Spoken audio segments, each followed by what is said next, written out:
Manchester City akan menghadapi Liverpool di pekan sekian Liga Premier Inggris, yang berarti siapapun yang memenangkan pertandingan ini akan menjadi pemuncak klasemen karena jarak poin mereka itu cuma 1 poin. City 28 poin, kemudian Liverpool itu 27 poin gitu.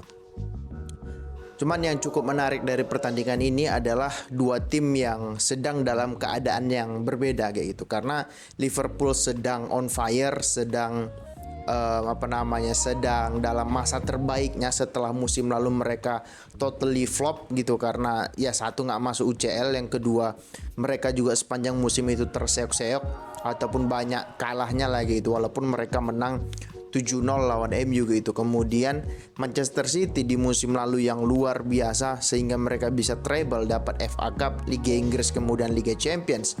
Musim ini tampil cukup meragukan di awal-awal musim gitu, karena ya kembali lagi banyaknya pemain yang cedera kayak Ake, kemudian De Bruyne, kemudian Gundogan yang pindah kayak gitu, kemudian Mahrez juga pindah gitu. Karena Bernardo Silva dan Phil Foden tidak sebaik apa yang dilakukan oleh De Bruyne dan juga Gundogan kayak gitu. Gini, kabarnya gitu Erling Haaland itu masih diragukan untuk tampil, tapi rasaku pasti akan tampil gitu, karena di laga selanjutnya lawan pada saat laga Norwegia dia kan nggak dimainkan agar recovery-nya cukup. Mungkin yang cedera otot, cuma cedera otot kan paling ya seminggu udah sembuh lah, udah kelar lah itu penyakit ya itu. Kemudian Liverpool itu sedang dalam masa top-topnya, Salah sedang on fire, dia sedang dalam gila-gilanya.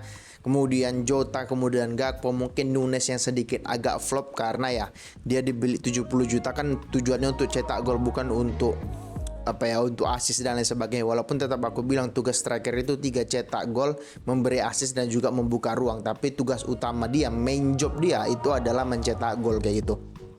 Nah, kalau kita bahas City, kita bahas kelemahan Manchester City gitu.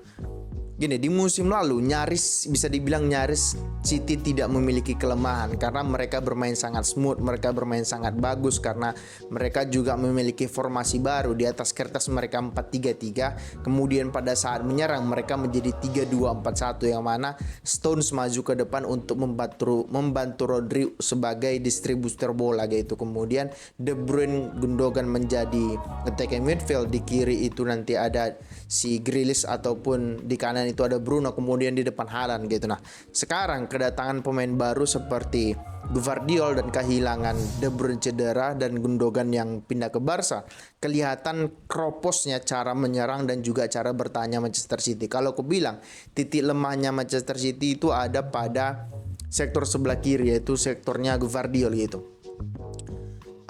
Kalau kita berpatokan pada saat melawan Chelsea, ada setidaknya 2 momen yang dimana dia melakukan kesalahan. Yang pertama itu pada saat dia terburu-buru untuk mengambil bola dari pemain Chelsea, kemudian menghasilkan peluang yang sayang saja Palmer itu memang visinya masih kurang, dia nggak berbuah gol. Itu kalau Liverpool ataupun Salah yang mendapat bola itu aku yakin gol kayak itu. Nah, yang kedua itu kan adalah momen dimana dia melakukan blunder, yang mana seharusnya bola itu bola aman, kemudian terkena tumitnya, ya bola itu berada di kaki James dan kemudian James memberikan umpan kepada Sterling, kemudian gol. Nah, melawan Chelsea yang kasarnya itu sedang flop di musim ini, walaupun Chelsea bermain sangat bagus pada saat melawan City kemarin. Ini kalau di situ, apalagi sektor yang ditempatin Gvardiol itu kan adalah sektor di mana sektor permainan Salah dan juga Arnold dan Salah kalau lagi on fire luar biasa. Mereka bisa mengobrak-abrik seluruh back di seluruh dunia ini kalau mereka lagi on fire. Nah, di musim ini Arnold memang tidak sebaik ya 2-3 musim terakhir, tapi setidaknya Salah, walaupun sejelek-jeleknya Salah, ketika dapat 2 peluang dia pasti bisa cetak 1 gol kayak gitu. Nah, menurutku disitulah kelemahan Manchester City kayak gitu, adalah di sisinya Gvardiol yang nggak bisa salahin dia juga ya jam terbang dia masih kurang. Back kirinya itu kan adalah Ake, teman Ake kan cedera kayak gitu. Nah, jadi dialah yang dipasang sebagai back kiri ataupun back ketiga back yang berada di sebelah kiri kayak gitu. Nah, menurutku itu sih kelemahan Manchester City. Kalau kelebihan mereka ya jelas mereka punya link up yang bagus, mereka punya build up dan juga akurasi passing mereka itu sangat sama akurat lah gitu, karena memang ya kualitas pemainnya luar biasa kayak gitu. Nah, kalau kita bicara Liverpool, kelemahan pertama gini, apa yang menjadi kelemahan Liverpool? Yang menjadi kelemahan Liverpool dalam ya paling tidak 3-4 tahun terakhir itu adalah pendampingnya Van Dijk gitu. Karena tidak ada pemain yang bisa mendampingi Van Dijk menjadi 2 back di depan kiper gitu. Banyak yang udah dicoba, Joe Gomez, Joel Matip, Konate itu selalu menjadi orang yang sering membuat blunder. Ditambah musim lalu Van Dijk banyak cedera dan juga ya off season kayak gitu, sepanjang season dia sangat off gitu, artinya mainnya sangat jelek kayak gitu. Kemudian pada saat terakhir melawan Everton kelihatan bahwasanya Van Dijk kembali lagi menyelamatkan Liverpool. Ada momen di mana Konate salah passing yang seharusnya itu dia bisa passing aman ke Van Dijk ataupun ke Alisson, tapi dia malah melakukan blunder. Untung masih ada Van Dijk yang bisa menyelamatkan bola tersebut. Kalau enggak itu mungkin si Everton itu sudah cetak 1 gol gitu sebelum Liverpool menang 2-0 kayak gitu. Nah, kemudian yang menjadi permasalahan dari Liverpool juga adalah memang lapisnya yang tidak bagus gitu. Banyak pemain yang diragukan tampil, misalnya McAllister mungkin nggak bisa tampil. Kemudian Gakpo juga kayaknya masih cedera kayak gitu. Kemudian Nunes juga masih belum menemukan. Ini udah tahun kedua loh dia di Liverpool, butuh berapa lama lagi gitu. Karena usia dia juga bukan kayak Højlund yang masih 19 tahun. Dia sudah ya 22 23 ya, yang artinya sudah saatnya dia menunjukkan kematangannya di depan gawang gitu. Tapi belum juga kita melihat itu gitu. Nah, kemudian apa yang menjadi kelebihan Liverpool? Menjadi kelebihan Liverpool adalah dari dulu. Yang kalau dulu awal-awal adalah long ball mereka yang luar biasa, karena long ball itu datang dari Robertson ataupun Arnold, kemudian datang dari seorang Van Dijk yang memiliki akurasi long ball luar biasa.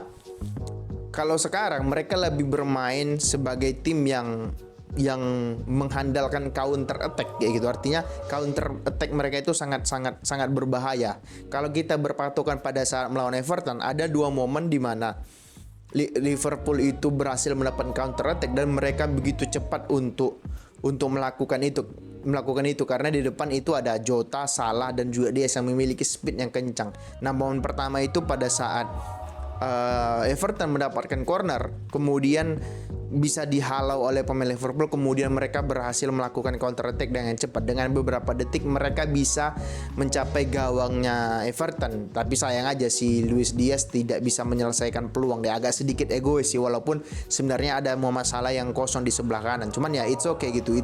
Kalau hal kayak gitu dibiarkan kan luar biasa juga, bisa mencetak gol juga mereka gitu. Nah, kemudian momen kedua adalah momen golnya Salah ya, walaupun memang Everton sudah bermain dengan 10 orang karena Ashley yang di kartu merah.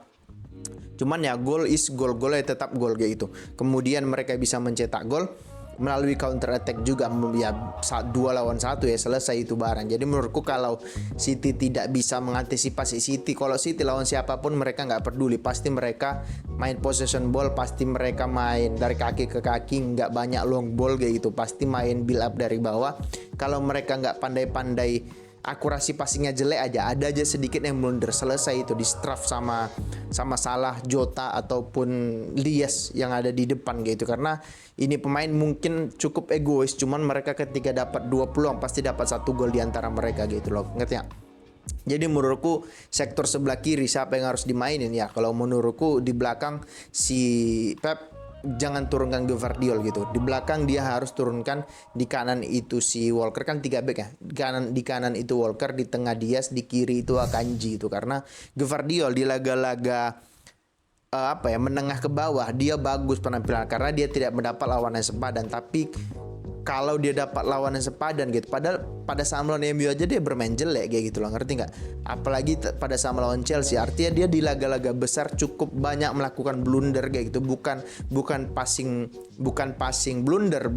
passing, cuman lebih kepada cara menjaga orang ataupun keputusan dia ketika menjaga seseorang itu selalu mengalami kesalahan. Jadi menurutku apalagi nanti malam yang berada di situ adalah Muhammad Salah, bukan Pelistri, bukan Mejbri, atau bukannya siapa Palmer, nanti malam di situ ada Salah dan juga Arnold yang mereka sudah bermain bersama kurang lebih 5 tahun dan juga sudah menemukan chemistry-nya. Jadi menurutku kalau Pep tetap memasang Gvardiol akan menjadi blunder ataupun akan cukup mahal Pep untuk membayar hal itu gitu. Jadi menurutku di kiri kalau Ake belum sembuh ya pasang Akanji kayak gitu, ngerti nggak? Jadi ya itu aja sih menurutku yang perlu sampaikan. Jadi kalau dibilang siapa yang akan menang, ya kalau semuanya berjalan normal ya, nggak ada blunder lah, nggak ada penalti lah, apalagi ya City kan sudah nyogok wasit Inggris gitu ya, dengan uang petrodollar mereka disentuh dikit jatuh penalti dan sebagainya gitu ya.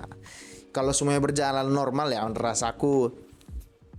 menurutku rasaku sih berimbang sih, mungkin 1-1 atau 0-0 sih, kayak yang nggak 1-1 ataupun misalnya menang mungkin nggak lebih dari 1 gol gitu. Tapi kalau Gvardiol yang main ya rasaku Liverpool bisa menang. Mungkin Liverpool menang 2-0 atau 1-0 kayak gitu loh.